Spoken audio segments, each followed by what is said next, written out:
I was a practicing clinician working in a home health agency model. I wasn't allowed to dose my patients as per best practice guidelines. So I said, there's gotta be a way to do this better. My grandmother and my grandfather, I started seeing them going in and out of long-term care. It started personal, seeing the sick side of 80, and now it's been exciting to be part of Fox. Light bulb moment. Like, that's a complete game changer. You can see what we can do as a practice and as treating clinicians to really make 80, 85 look so much different than it did back that long ago. And boil it down into one saying, it's quite simply this. It's be stronger, live better longer. Welcome to Fox Rehabilitation's Live Better Longer podcast, the podcast dedicated to clinicians who work with older adults. My name is Jim Shear, and today I've got not one, but two co-hosts. Please welcome back to the podcast, Fox occupational therapist, Lanie Hefferly, and I guess we should call you author now, author Beth Husman. Thank you. So the reason Beth and Lanie are here today is because Beth has written a book and Lanie has told us about it. So you brought this book to us, and I thought this is a great idea for an episode for this podcast. So Beth, we're going to talk about your book today, but let's go back to the beginning. Lanie, who works with Fox, how did you find out that Beth was writing a book? A couple of months ago, I was seeing Beth's mom in memory care, and that's how I first met Beth. And at the same time, Beth's dad was getting ready to move from an assisted living into her home. And so she got the referral for us to see her dad in the home. And it's been a huge big picture moment, getting to see everything full circle. Beth and I, and even her dad, have had a lot of discussions about memory care and then how to best relate with your relatives when you're coming to memory care. And that's kind of how I found out about her book. I actually would really like to know Beth's perspective on what it's been like having both of your parents aging in sort of two different ways, and then how OT and PT have helped support that. This has been a wild and crazy few years. We knew Mom was changing, and my brother lives down the street, and I live about 15 minutes. We were taking turns preparing a dinner with enough for leftovers for lunch. That was a full year of Monday, Wednesday, Friday, I cooked. He did Tuesday, Thursday, Saturday, and we ordered on the telephone for Sundays, and it was helping because Mom could no longer organize a meal. Then Dad fell in November of 2019, and maybe it was 20. I don't know. Time is warping right now. No, I hear you. I hear you on that. When he fell, I stayed with him because we had to wait. Because of COVID, we had to wait 5 days for surgery for a broken shoulder. And during that time, he was, because of the anesthesia or something, we're having prostate issues. So he was up 5 times a night with a broken arm, needing assistance. And Mom was not at all asleep. She would go to bed right after dinner. We couldn't procrastinate. She's like, it's 7 o'clock, I'm going to bed. And she'd be up by 9:30, reorganizing the kitchen cupboards, hiding things in towels and playing in the recycle bin. And that's when my brother and I realized this leisurely look for a new facility that they would live in for retirement. Mm-hmm. It changed. It was not leisurely, and it was not just a retirement. And we ended up with 24/7 home care. They entered in assisted living. Mom went into memory care and Dad into assisted living so that he could visit. It was during COVID, so they had to do no visitors for 2 weeks. It's not quite guilt, but I guess a very, very bad feeling. Mom didn't understand, where was her husband? Why does this resort not allow my husband to have a room next door? And she thought I was having one room, Dad was having a room, my husband was having a room, my brother was having a room. And all of a sudden she had no family, no visitors. Her dog was no longer. And she wasn't in her house, and she didn't understand why. That was how it all started. And then I realized, she was not happy, and they kept saying, well, maybe she's depressed. I'm like, no, she's angry. She's not at all depressed. She doesn't understand. And so it became those sort of needs. And how we got onto physical therapy was mom needed assistance in getting to the bathroom, in crawling into bed. And Lanie just put up signs, and all of a sudden mom was like reading the sign, oh, turn, and following the little spiral. And it worked when nothing else worked. And that's how we ended up with meeting Lanie. So now Lanie... When Dad was moving out to come here, I said, hey, doctor, could we do a bunch of assessments as a baseline before he leaves? And Lanie came back because I said, we would love Lanie. And we have Abby too. So I want to talk about the book, Beth. It's called Home is a Feeling, and you wrote this specifically for your mother? I did. It was just a gift. Because it was on Snapfish, right? Or one of those servers where you one of those. Yeah, where you create the book on your own. It was just like putting images, JPEGs or whatever, you load them in and you can type and then hit spend money and you get a book. But you wrote the story and you also created the illustrations for it. I did. As a gift, my mom had given me her oil paints, which I was never, ever before allowed to touch. Oil paints are a mess. Your mom was right. If you get that anywhere, it's almost impossible to get off. Well, I had to be 58 before I was old enough. Right. And so she gave those to me, and I was busy teaching at a homeschool co-op. I had some significant vision trouble with glaucoma and not being able to see. And I just put it off. And I'm like, Mom, you'll teach me later. And so one July, we sat down outside because she had to have it fresh air painting. She couldn't remember how to use all these little jars of stuff. And I had graphic art training for landscape architecture, but they don't let you touch oil paints. You do pencil, pens, and markers. Mm-hmm. And I'm like, whoa, these are confusing. And she said, well, just do something. So I really wanted to paint for her. And I was feeling very bad that I didn't notice that our window was closing. So it had to be paintings. Mm-hmm. And I'm not the best artist, but it's okay because her vision is not the best. But it was also a gift.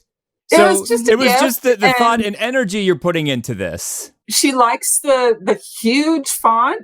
It's like 1 inch tall, where it says home is a feeling. And then at the bottom, it says what kind of feeling on the one page with the painting. And then the other side, when you open it and you're sharing with two people, Mm-hmm. you put the Alzheimer's dementia person on the left and you be on the right.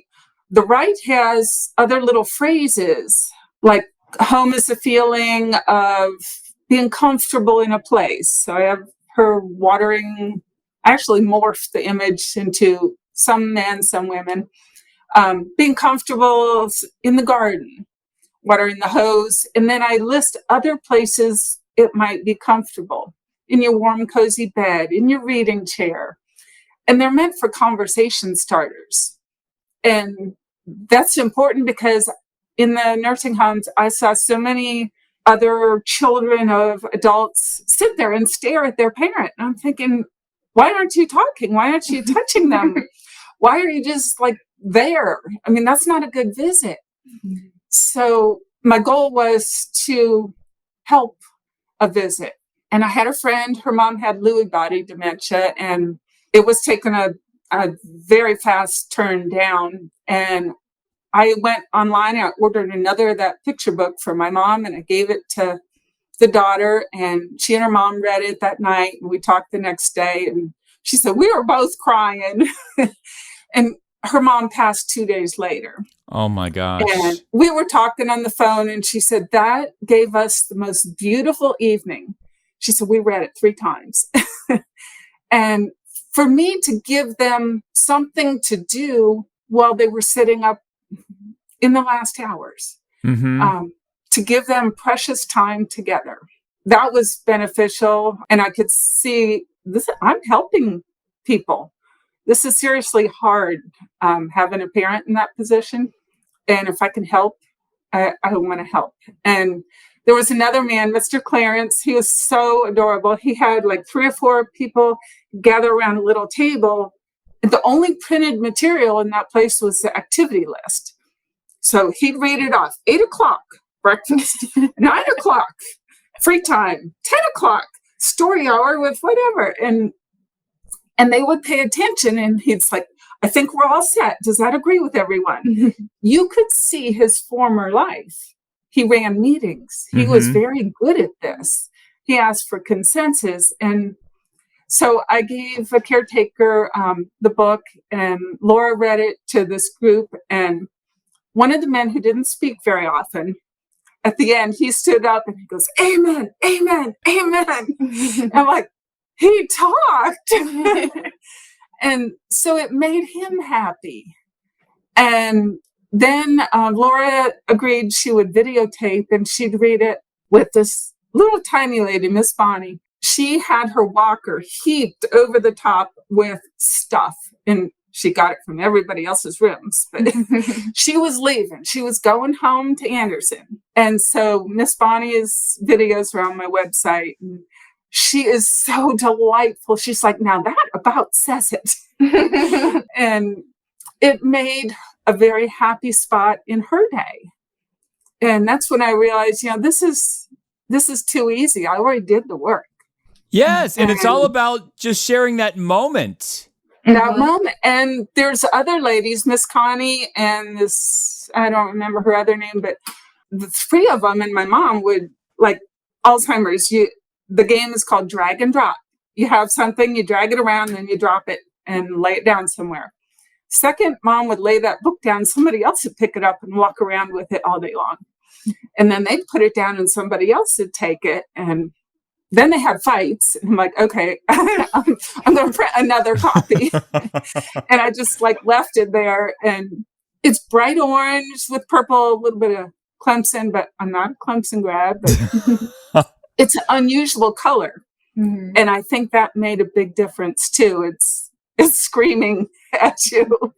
And they recognized that was that book. Because I went to your website, Beth, and what I like about it is you say there's no page numbers, there's no sequence, you can even skip a page. It's not a story. It's just being in the moment. Because with Alzheimer's or dementia, every moment is changeable. And so if you can enjoy that one page and that's all you want to do, close the book. You don't have to read it front to back. It's just wherever you open it, it's a story. And I had a forward at one time that mentioned Alzheimer's. And I said my mom was Alzheimer's warrior.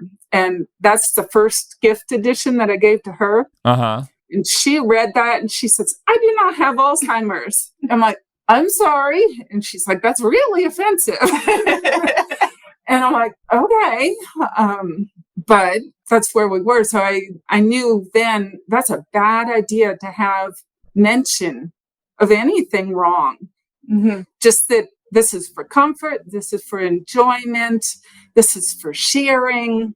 This is for conversation, all the positives. Straight up, this is going to put you in a happy place. Right. I will say what's really challenging for even OTs when you're working with people with Alzheimer's is they know when something is childish. They don't want something that is childish when you're participating in them with them. So with her book, it's a really good mixture of the right cognitive level so that they can understand it. Like the font's big enough that they can see it, and it's simple enough, but not childish. Everything is really adult specific. Thank you. Yeah. Some people have always loved books, and mom was one of those. So just having a book, she didn't even have to open it. Just having a book was very important. I love the title of the book, Home is a Feeling. So you may not necessarily live in the same place that you spent 30 or 40 years in, but that doesn't necessarily mean that you're not home. Maybe you're home if you're with family.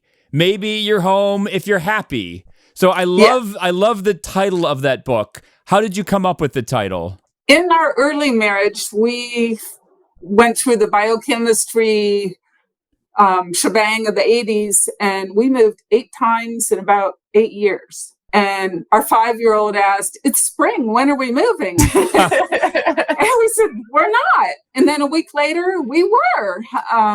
Moving mom and dad, I know how upsetting moving can be. And that was when we needed to move for a job. So it was all a good thing. But their move was not really a choice.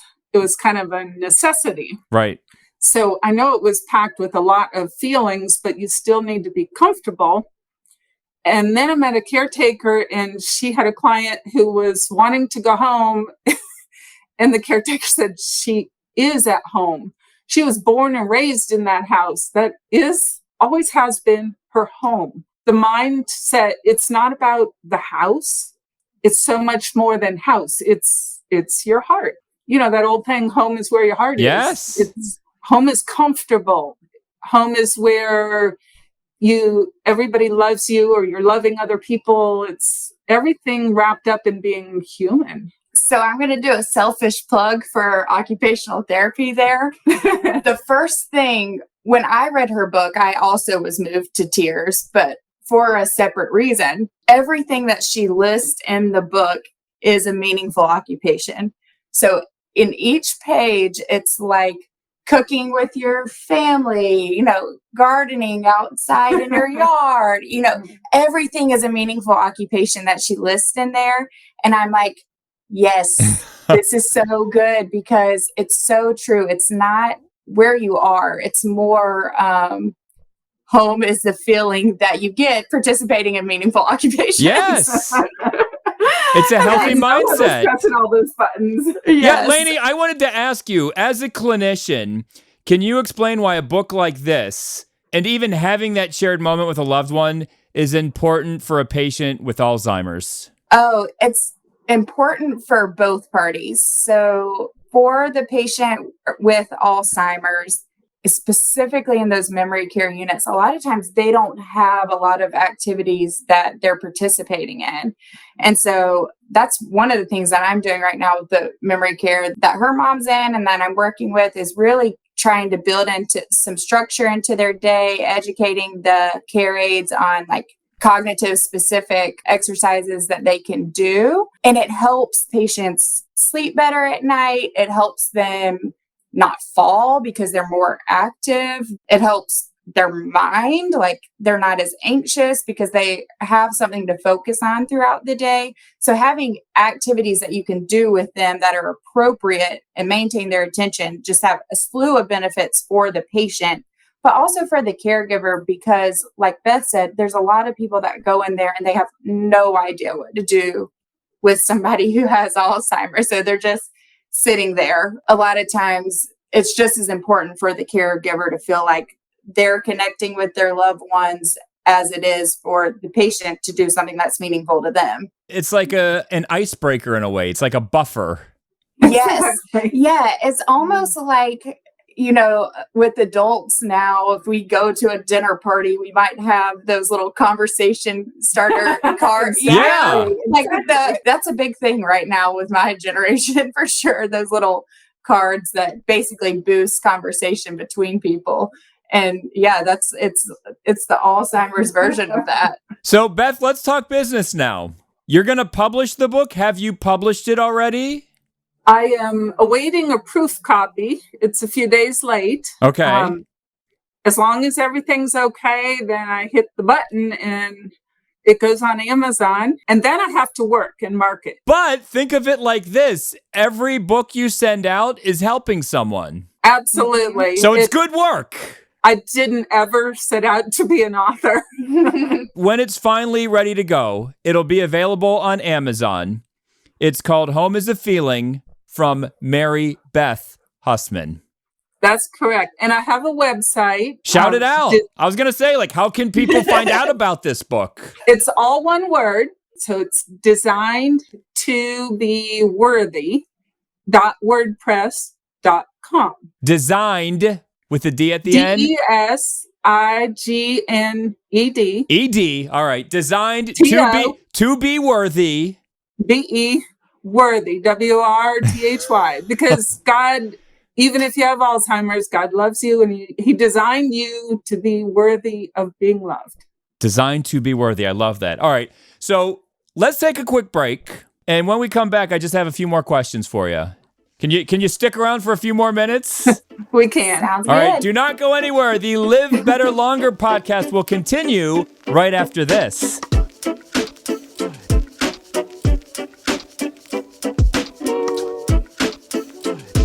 So as we take a quick break, just a reminder that November is National Alzheimer's Disease Awareness Month. And the reason we have awareness months is so you can become more aware of Alzheimer's disease through conversation, dialogue, education. Maybe you can influence policy, raise money for research. So use November to get the ball rolling, or to get the ball rolling a little faster. So before we get back to today's episode, I just want to give you some quick facts about Alzheimer's. More than 6.2 million Americans are living with it. Think about that number for a second, 6.2 million. Teal is the Alzheimer's awareness color of the Alzheimer's Foundation of America, the AFA. And the AFA uses teal because it has been shown in color psychology studies to be a calming color. Now, if you're listening to this podcast in real time, tomorrow, November 3rd, is Light the World in Teal Day. More than 800 structures around the world will go teal this year to raise awareness and show support for the millions of people affected by Alzheimer's.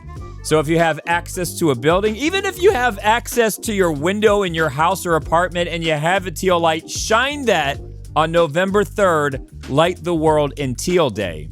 And then if you ever have any questions about Alzheimer's disease, the AFA, once again, that is the American Foundation of Alzheimer's, they have a national toll-free helpline, which is open 7 days a week and staffed entirely by licensed social workers specifically trained in dementia care. And that number is 866-232-8484. And to learn more, you can go to the AFA's website, which is alzfdn.org. alzfdn.org.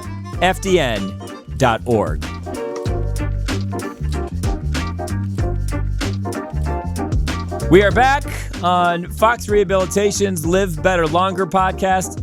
I am chatting with Fox occupational therapist Lanie Hefferly and author of Home is a Feeling, Mary Beth Husman, aka Beth Husman. So this book is about sharing a moment with a loved one. So my question for you is this: what else connects you with your family?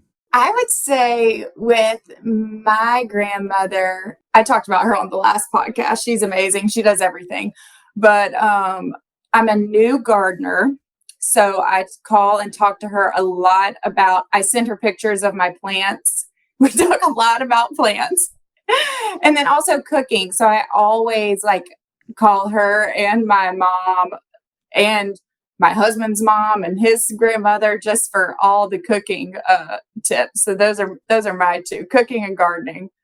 You said cooking. That has a direct lifeline to my soul. When you said that, I'm like, yeah, of course, cooking too. Yes. Yeah. And then serving your food to your loved ones. So I've just started with baking sourdough. And so everybody in my family is when you come, you have to bring your when you come back home, you have to bring your sourdough. Before the sourdough, I had learned how to make my Nana's biscuits. And Clancy's mom, my husband, wanted my Nana's biscuits at their Thanksgiving. So I called her to make sure I got the biscuits right. And then I delivered them to Clancy's family. So we all we all have shared in my love for cooking. Yes. This would not be good for the keto diet, though, No. where we would have to cut out all carbs. All right, Beth, your turn. That's so hard for me because it was mom and dad. And it's still mom and dad because my brother, who also lives in town, he keeps the budget and the money. And I keep track of nurses, therapists, supplements that have to be delivered, clothes that need repaired. I mean, I had no idea that it was going to be so consuming. Before all that, it's not just one thing, but it's definitely about keeping tabs on each other and how we're all doing, staying in each other's business, really. I mean, we know everything about everything. So it's a way of staying connected. No, I like this, Beth. Like, to me, if I had to sum you up in one word after just chatting for the last 20 minutes, it would be family. Yes. And it sounds like you're mission driven. Like you come up with a whole bunch of tasks and you're like, all right, I've got to complete my checklist. Yeah, some people call it type A. Uptight. Well, Lanie and Beth, thank you so much for the time today. Thank you. Always a pleasure. So, Beth, remember us when Home is a Feeling makes the New York Times bestsellers list. We'll see. Fox has been so helpful in my life and in the comfort of my mom. She saw Lanie in the hall and we moved her to hospice, but she's like, that's my girl. Wow. And she knows faces. She didn't remember her name, but she knew that's my happy smile face, you know? So what's really even funnier about that is she never knew my name, but she sees my name badge that has Fox on it and it has like the picture of the fox on it. And one day I came in and the care techs were like, thank God you're here. She's been yelling for you all morning. I'm like, she doesn't know who I am. And I see her coming down the hall going, Fox, there you are, Fox. I've heard her call you Miss Foxy up. One more thing. If they didn't come to our home, we would have quit by now. Because we're having occupational twice a week and physical therapy twice a week. It takes 2 hours to get dressed and eat breakfast. To get dressed, eat breakfast, and go in the car and have therapy and come back, we would have quit by now. Mm-hmm. So having Fox come to our home is so beneficial that we'll stick with it. And actually, the two therapists we have are so cheerful, and we look forward to a visit. And we're seeing so many physical, mental good changes. I thank you guys so much. This is all great to hear. Lanie's good people, as you know.